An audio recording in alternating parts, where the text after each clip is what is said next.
Trending news in Nigeria in the last 12 hours. The Independent National Electoral Commission, INEC, is set to implement provisions of the newly signed Electoral Act 2026 in area council polls in the Federal Capital Territory and by-elections in Rivers and Kano states on Saturday.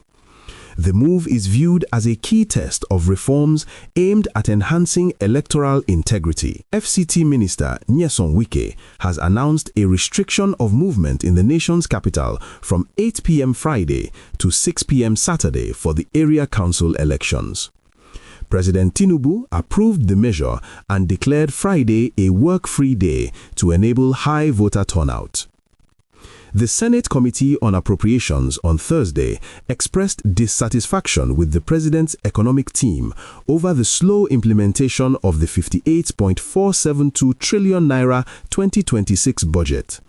Senator Solomon Adeola questioned why capital votes remain largely unreleased despite approved revenue projections.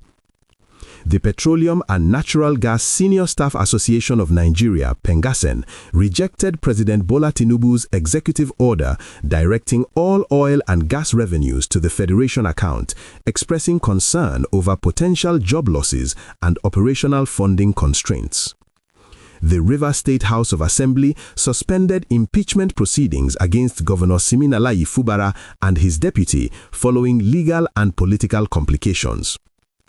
President Bola Tinubu expressed deep sadness on Friday over the passing of the Chief of Naval Operations, Rear Admiral Katagum. The president described the late naval chief as a distinguished officer who served the nation with unwavering dedication. At least 37 miners lost their lives due to carbon monoxide poisoning at an abandoned lead site in Wase Plateau State. Minister of Solid Minerals, Dele Aleke, has ordered the immediate closure of the site and initiated an investigation into the unlicensed activity. The Federal Road Safety Corps on Friday urged motorists observing Ramadan and Lent to take regular breaks to avoid road crashes. The agency noted that fatigue during fasting periods has been a contributing factor to recent highway accidents.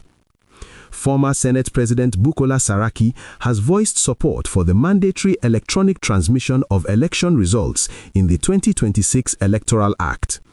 He stated that this technology is the only way to restore the confidence of Nigerian youths in the democratic process.